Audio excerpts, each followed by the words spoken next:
Bonjour, heureux de vous compter parmi nous pour un nouveau Zoom Invest. Trump a été élu, l'homme d'affaires. Qu'est-ce que ça donne sur les marchés financiers? Est-ce qu'il va de nouveau bouleverser le monde entier? Ou est-ce qu'un président qui met les affaires en premier, est-ce que c'est une bonne chose pour les marchés même? J'en parle avec Antoine Nuroth. Antoine est gestionnaire de fonds chez KBC Asset Management. Bonjour Antoine. Bonjour Marc. Réélection de Trump, Trump 2.0, ça se fait déjà sentir sur les marchés, mais surtout America First Again 2.0, qu'est-ce que c'est exactement? Alors, ce qu'il souhaite faire d'abord, c'est baisser les impôts pour soutenir la croissance américaine, avec d'un côté une prolongation de la baisse des impôts sur les personnes physiques, mais qui profiteront essentiellement aux plus riches.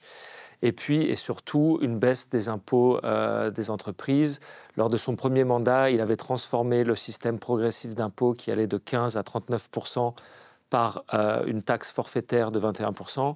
Et maintenant, il a indiqué qu'il souhaitait baisser ce niveau de 21 à 15%, ce qui, globalement, devrait soutenir la profitabilité des entreprises américaines. Oui.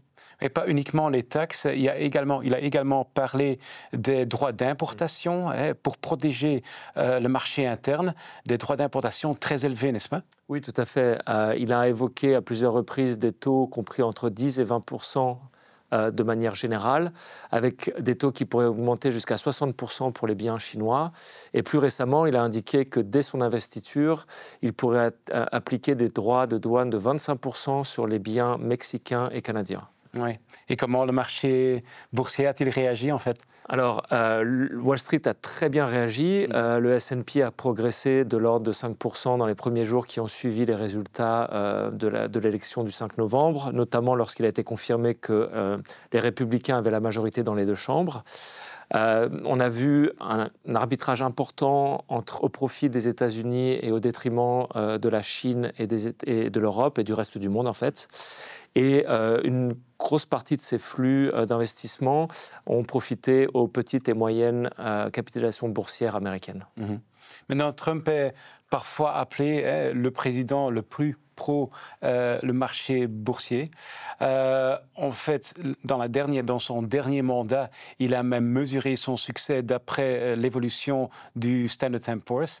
Ça ne va pas changer maintenant, il n'est pas changé d'avis, je suppose. Oui, tout à fait. C'est le seul président élu aux États-Unis qui soit en fait un homme d'affaires avant tout. Et soyons clairs, on pense que cela va profiter aux actions, mais essentiellement aux actions américaines. Et qu'est-ce qui s'est passé alors sur les bourses européennes? Alors sur les bourses européennes, clairement le ton a été bien moins positif. L'Eurostoxx a corrigé de 2 à 3% dans la première semaine qui a suivi les résultats de l'élection. Et en particulier les valeurs exportatrices pour lesquelles les investisseurs craignent une augmentation des tarifs.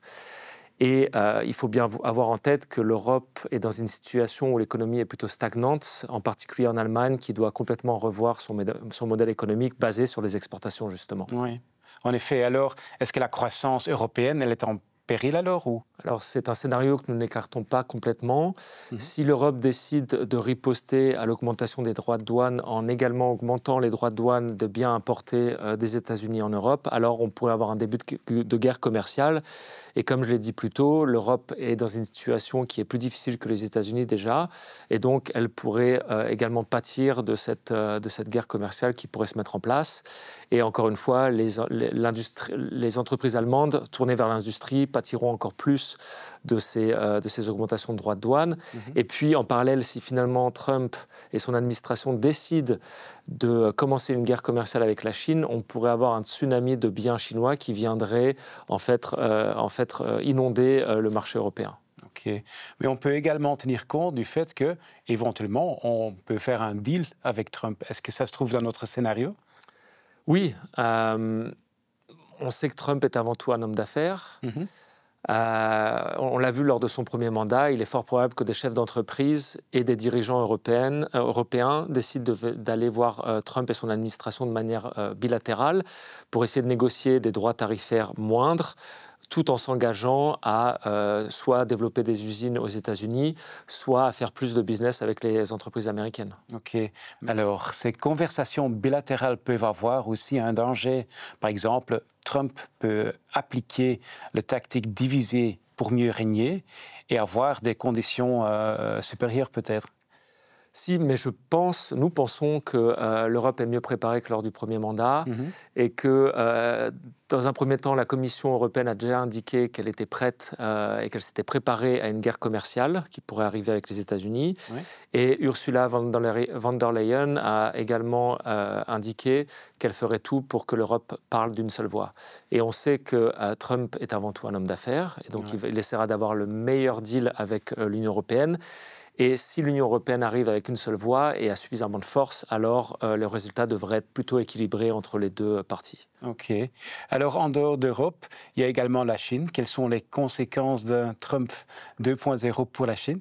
Alors, comme je l'ai dit, pour l'Europe, les conséquences ont été plutôt négatives, mais toutefois mesurées. En Asie ou dans les pays émergents, le MSCI Emerging Market a lui baissé de 5%, et notamment du fait de la baisse des bourses chinoises. On sait que l'économie chinoise est dans une position encore plus difficile que ne l'est l'Europe, avec une économie qui a du mal à repartir.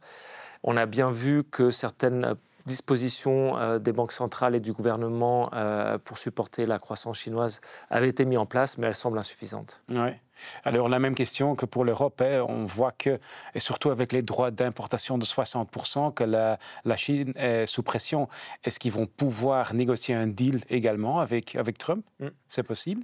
Alors, lors du premier mandat de Trump, il avait initié ces droits de douane pour forcer la main du gouvernement chinois pour venir à la table de négociation et avoir le meilleur deal possible.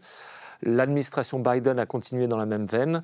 Donc, il est difficile de dire ce que le second mandat de Trump amènera, mais il est clair que c'est un outil de négociation et qu'on arrivera probablement à quelque chose d'un peu hybride avec une augmentation des droits de douane et en même temps un accord commercial entre les deux parties. OK. D'accord. Maintenant, quels que soient les résultats entre les États-Unis, la Chine ou l'Europe, il est évident que c'est un avantage pour l'économie américaine, surtout à court terme. Mais à plus long terme, est-ce qu'il n'y a pas un danger? Alors si, il y a un danger de surchauffe avec une injection très forte d'argent dans le système américain qui pourrait avoir un effet inflationniste assez important à long terme, ce qui devrait augmenter les taux d'intérêt américains et devrait venir grever le déficit budgétaire américain qui est déjà relativement élevé, voire abyssal. Donc à long terme, cela pourrait être plutôt négatif pour la croissance américaine. Oui. Et on a déjà vu augmenter, par exemple, le taux d'intérêt aux États-Unis à 10 ans, on a déjà vu augmenter. Est-ce qu'on envisage moins d'intervention par le FED, moins de diminution d'intérêt directeur? Alors, pour les mois qui viennent ou jusqu'au mois de décembre, on pense que la Fed va couper comme prévu au mois de décembre. Pour 2025, c'est plus incertain dans la mesure où nous n'avons pas une vision claire de ce que Trump va faire, puisqu'il y a ce qu'il a annoncé pour être élu et ce qu'il souhaite mettre en place, et ensuite ce qui sera négocié avec les différentes parties. OK. Parlons peut-être du risque géopolitique, le risque de Trump avec cette idée pour la géopolitique. Est-ce que ça n'augmentera pas les tensions? Alors, les tensions, l'incertitude géopolitique va augmenter et a déjà augmenté. On ne sait pas exactement ce que mettra l'administration Trump en place vis-à-vis du conflit au Moyen-Orient et en Ukraine. On sait également que Trump et son administration s'attaqueront à l'OTAN et forceront la main des Européens pour participer plus au budget. Donc globalement, cela devrait augmenter les risques géopolitiques, mais qui dit risque dit volatilité, mais dit également opportunité. Et donc nous pensons que dans un environnement comme celui-ci, on devrait aussi avoir pas mal d'opportunités d'investissement. OK. Et puis, dans notre stratégie interne, on a pris des mesures après qu'il était sûr que Trump a été élu. On les appelle déjà les Trump Trades. Mais qu'est-ce qu'on a fait exactement au sein de nos portefeuilles? Alors, on a augmenté les actions américaines au détriment des actions européennes et chinoises. Oui. On a pris une petite position sur les petites et moyennes capitalisations boursières américaines. On a également légèrement augmenté les valeurs cycliques, mais tout en gardant un bon équilibre au sein de notre portefeuille vis-à-vis des valeurs défensives. On attend aussi avec impatience un peu ce que fera le futur ministre de la Santé, donc le neveu de JFK. Et notamment, il semble vouloir attaquer les Big Pharma. Et donc, on se tient prêt à agir si nécessaire et si on trouve une opportunité là-dessus. Et on est également devenu un peu plus défensif sur les valeurs européennes du luxe et de l'automobile. OK. Donc, il y a également un impact sur les différents secteurs. Est-ce qu'il y a encore d'autres mesures qui ont été prises? Oui, tout à fait. Nous avons aussi augmenté la part des financières dans nos portefeuilles et en particulier la part des banques américaines, puisque Trump a indiqué qu'il souhaitait déréguler le système financier et alléger les contraintes liées à Bâle III. OK. Puis-je conclure alors, Antoine, que le retour de Trump apportera une période peut-être de plus de volatilité, plus d'incertitude, mais qu'il ne faut quand même pas être aveugle pour les différentes opportunités? Oui, tout à fait. La volatilité fait partie de notre métier et en général, la volatilité crée des opportunités et donc nous nous tenons prêts à les saisir si besoin et nous espérons pouvoir en profiter au maximum. OK. Antoine, je vous remercie beaucoup pour votre participation à cette session. Merci pour ces bonnes explications. Merci. Voilà, c'est tout pour cette fois. Je retiens 3 choses. C'est que, dans notre stratégie interne, on a augmenté les actions américaines, que le retour de Trump peut augmenter la croissance dans la partie américaine, mais également peut augmenter la volatilité et la nervosité. Alors, troisièmement, il y a des défis pour aussi bien l'Europe que la Chine, mais il est bien possible qu'il y aura des accords avec ces 2 pays et Trump. De toute façon, nos experts vont le tenir à l'œil et prendront des mesures si nécessaire. Merci d'avoir été avec nous. Je vous souhaite de bonnes fêtes et à l'année prochaine.